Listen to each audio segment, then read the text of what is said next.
recherche de soi. SOS, SOS, SOS, à la recherche de soi. SOS à la recherche de soi.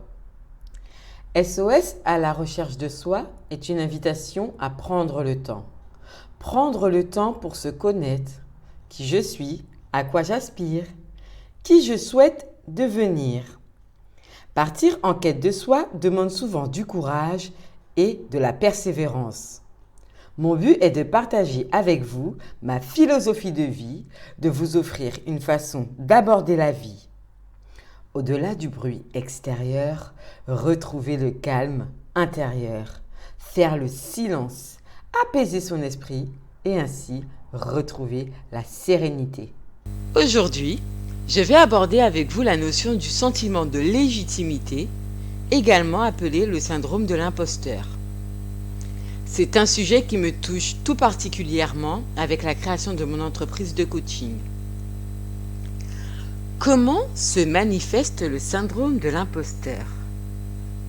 Quels sont les obstacles qui nous empêchent de prendre notre place? Quelles sont les clés qui peuvent améliorer notre sentiment de légitimité? Tout d'abord, définissons la notion de légitimité ou encore le syndrome de l'imposteur. C'est un sentiment qui prend racine dans la peur d'être démasqué, d'être perçu comme étant incompétent ou incompétente. Cela vient principalement d'un manque de confiance en soi et du sentiment de manquer de valeur. La personne qui en souffre n'arrive pas à percevoir ses qualités, ses compétences, son savoir-faire comme étant une chose légitime, propre à sa personne. Il s'agit essentiellement d'un conflit entre la perception que l'on se fait de l'autre et la façon dont on se perçoit soi-même. Comment identifier notre sentiment d'illégitimité? Il se manifeste souvent lorsque l'on sort de sa zone de confort. Il va prendre différents aspects. Surinvestissement au travail, on travaille d'arrache-pied afin de se sentir à la hauteur, ce qui va avoir pour conséquence d'augmenter notre syndrome de l'imposteur. La comparaison avec les autres, cela aussi aura pour effet d'augmenter notre sentiment de nullité. Je ne sais pas faire comme lui, il sait faire mieux que moi. On alimente des pensées telles que je ne suis pas à la hauteur, je n'y arrive pas, les autres font mieux que moi, je n'ai pas les compétences pour ça, pas les diplômes appropriés, etc. Le fait de rechercher des conditions parfaites avant de se lancer. Quand j'aurai tous les diplômes adéquats, quand j'aurai suffisamment d'argent, etc., etc. Lorsqu'on évite toutes les situations où l'on peut être mis en valeur. Pour comprendre comment cela se manifeste chez soi, l'observation est la clé. Comment arriver à reprendre sa place? Il s'agit ici d'identifier ce qui nous empêche de nous sentir à notre place. Quelle est la peur qui se cache derrière ce sentiment?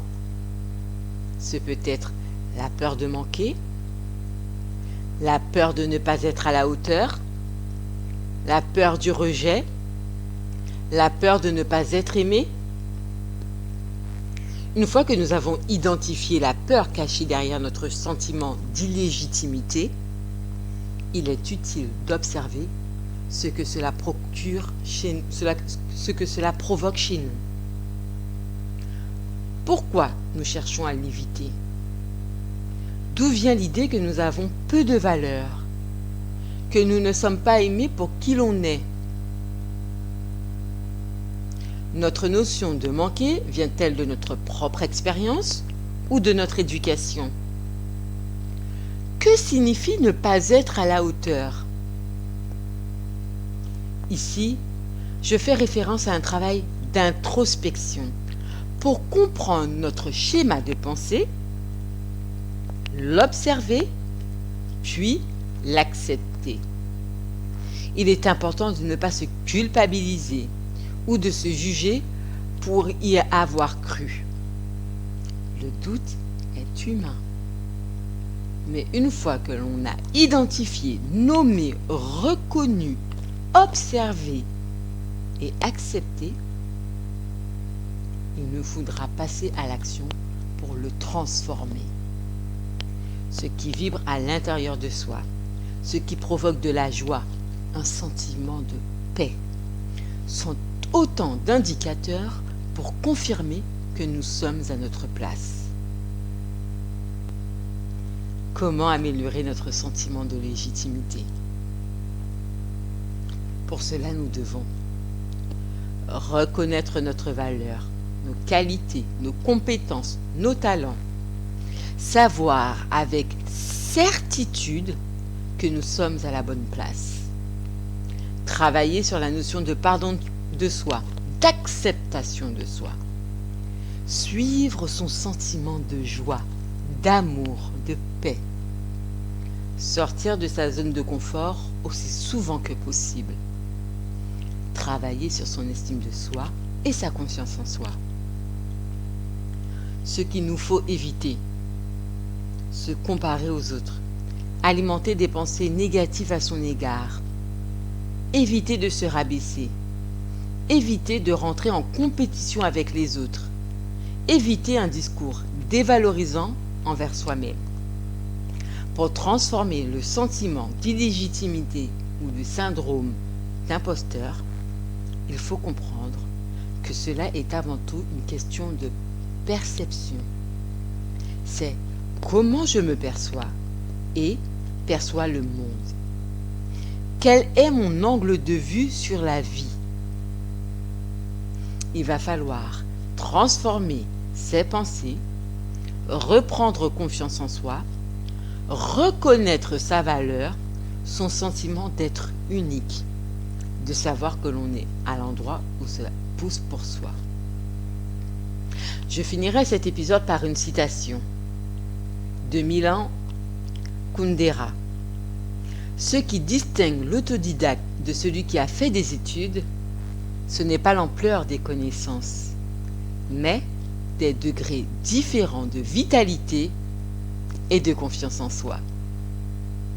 Avant de vous laisser, je tenais à vous faire une petite annonce, et cela concerne plus particulièrement les femmes. Puisque mon activité de coaching évolue, et maintenant je vous accompagne exclusivement, donc ce sera uniquement pour les femmes, sur des problématiques en lien avec la confiance en vous, vous reconnecter à vos valeurs personnelles, vous reconstruire à la suite de relations toxiques ou de manipulation, reprendre votre place de féminin sacré. Alors pour celles que ça intéresse, je vous invite à prendre rendez-vous sur mon site internet www.sos-à-la-recherche-de-soi.fr. Sachez également que sur mon site internet, il y a déjà de disponibles des coachings en autonomie pour vous permettre de travailler à votre rythme. Je vous dis à bientôt, merci pour votre écoute et n'oubliez pas que la clé pour retrouver le chemin vers soi, c'est l'amour. À bientôt.